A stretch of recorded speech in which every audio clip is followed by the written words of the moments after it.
Hello there. So in July 2019, I made a video telling you basically my living costs, how much I spend every month on my bills.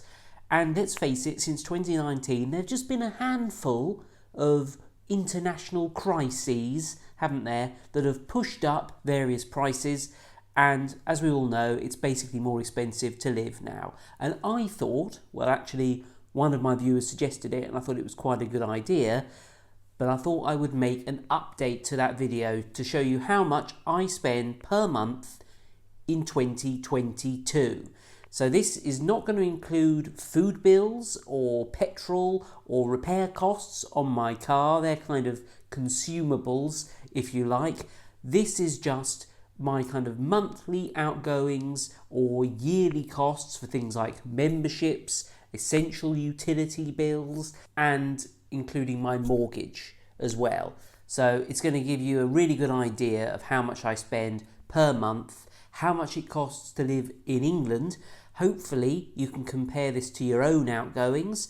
Do tell me if you think I could save money anywhere, because I'm keen to save money, seeing as everything's more expensive.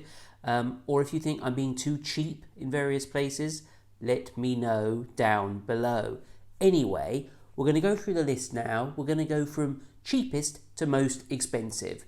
Let's start with the cheapest. So the first one on the list is mobile phone. So I'm with a company called giffgaff. It is a kind of pay-as-you-go mobile phone service where you pay monthly but you can cancel at any time. It's great actually. The signal is really reliable because it piggybacks on one of the other major networks. Never had any problems. Something like 3 gigs of data, unlimited text, 600 minutes in terms of calls, and it costs me £8 per month. I buy my phone outright, which is a little bit of an argument to have, I suppose. Do you buy a phone outright, or is it better to pay for it each month and you have it included in the contract?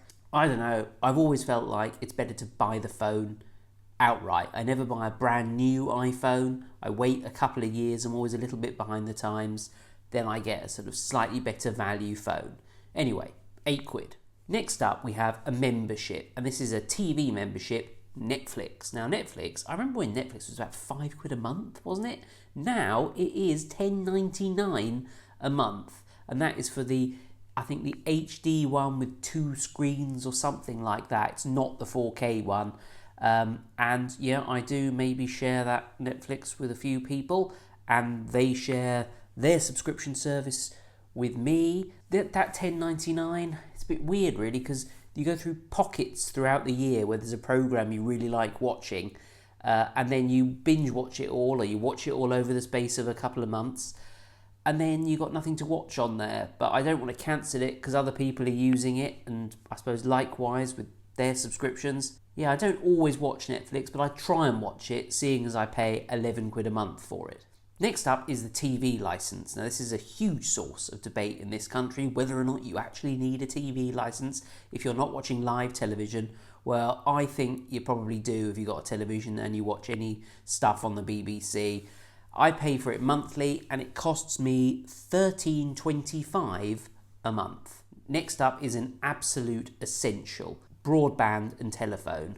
Okay, don't really use the landline very much, but you definitely need broadband, and actually you really don't save much not having telephone included in your broadband package. And my broadband, I'm with a company called TalkTalk, which had a bit of a dodgy reputation originally. I pay $24.95 a month. It never buffers, it's plenty fast enough. Yes, I could go faster than that, and maybe one day I will, but $24.95 seems pretty good to me. Now, as I've got older, I spend a lot more time in the garden, mowing the lawn and weeding, and you're not supposed to put your green waste in your domestic bin. So here in my city, you can apply for a green waste bin. So this is a special bin that you can put green waste in, and it gets recycled. I don't know how, but that costs me $58.75 a year. You thought I was going to say per month. Which works out at £4.90 a month. I resent a little bit that I pay for that all year, because I really only need it from sort of April through to November. But anyway, that's how much it costs. And yes, I appreciate some of these things are kind of optional and, I suppose, luxury, if you can call a green waste bin a luxury item. So you could cancel some of these, or I could cancel some of these if I was absolutely desperate. I've just realised, I've said I'm doing this in order, but if you actually look at the monthly cost of those, they should have been further up the list. But anyway, we'll try and get this on track a little bit more. My next membership is the National Trust. So this is stately homes up and down the country and various kind of things like windmills and heritage sites. You pay your membership and then you get in for free. And there are 2 or 3 near me. There's Blickling Hall, Felbrigg Hall, Oxborough Hall, I think it is. My favourite is Blickling. You can often see me walking around there if you're from this area or you want to visit. I just like it. You walk around the house, see all the old stuff, and walk around the grounds. Ellie likes the walled gardens. Not such a fan myself, but you know, a little stroll through there. It costs me £76.80 per year, which works out at £6.40 per month, which actually I do think is quite expensive, but I really like the National Trust and I would be sad if I couldn't go and visit the property. So we're on to water and drainage. Now this is done in 3 months. I pay every 3 months or something, and my bill for 3 months was £76.53. which per month works out at £25.51. And I know in my old place, I was spending probably about 10 quid a month. Right, but things really are racking up now, because now we're on to gas and electricity, which in the UK and probably in other countries as well, but certainly here, it's like a real issue at the moment. Gas and electricity prices have something like trebled since last year. Absolutely extraordinary. In fact, I went back and watched that 2019 video and I'm moaning about how expensive energy costs are in the UK and how much everybody hates the cost of energy. I didn't realise how lucky I was. I think I was paying something like, it was an overestimate I was stating in that video, but I was paying something like 40 or 50 quid a month. My gas and electricity is actually cheaper than it should be. Okay, it's only gone up slightly, actually. Bigger property I'm in now, bills went up slightly as well. But I'm actually on a fixed term contract until 2024, I think it is. The real price increases haven't really hit me yet. So currently, I am paying by direct debit £80 per month. In the summer, when I'm not using the central heating, my energy bills are about £40, and then in the winter they go up to sort of £100, and I guess if you average that out you get to about 80 quid.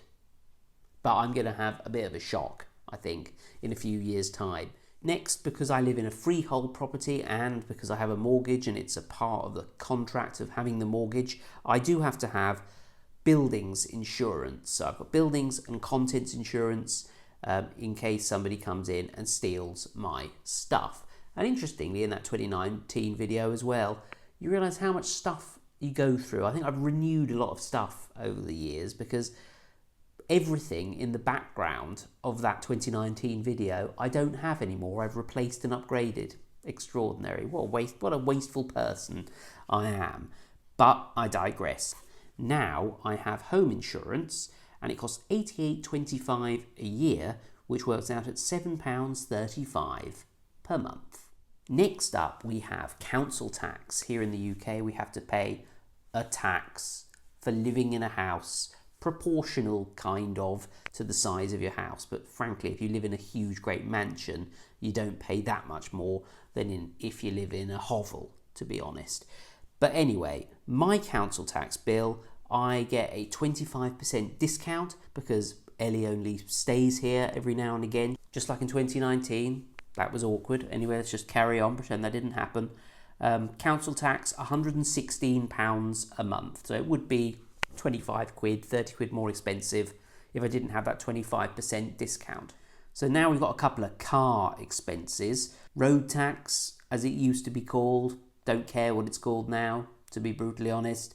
£130 a year, which is £10.83 a month. And that pays for the potholes and speed cameras. Notice I didn't say repair of the potholes. Anyway, so my next expense is another car one, car insurance. This obviously depends on the age of your car, the type of car it is, your age and record as a driver.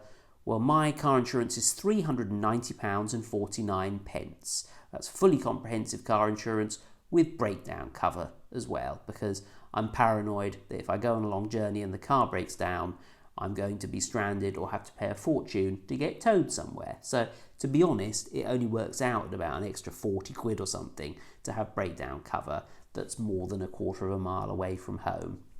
So I think it's kind of worth it, to be honest. But that works out at £32.54 per month. So now we're on to my largest expense by far, and it is the last expense in this list. Maybe you can work out what that is, or maybe you know your own largest expense. Yes, your mortgage or rent. Well, my mortgage is £815.53 a month, which I took out last year, 2% rate, so it expires basically 4 years yesterday. So let's hope interest rates come down by then, because otherwise putting that into calculators online, my mortgage payments might really sort of double. In the meantime, I'm also overpaying my mortgage by £300 a month. So the total I pay into my mortgage is £1,115.53 per month. And why am I overpaying my mortgage? Firstly, to get the balance down so that when I have to remortgage in 4 years' time, the balance is lower, I have to borrow less at that point, and the monthly payments should be lower. Although kind of doing the calculations, it's really sort of still not quite enough if interest rates go up as much as they say they're going to go up. But also, at the time that I'm overpaying, my mortgage interest rate is higher than most savings rates. I expect that will change, maybe even this year, and certainly next year. And if that's the case, then instead of overpaying my mortgage, I'm going to put that into a savings account that I don't touch, and I will use that when I remortgage to bring the balance down. So finally, what is the total and how does this compare to 2019? Well, the total excluding mortgage is £362, which I think, maybe I'm delusional, but that seems quite reasonable to me, actually. If I didn't have a mortgage, I would be rolling in it. But I do have a mortgage, so let's forget about that.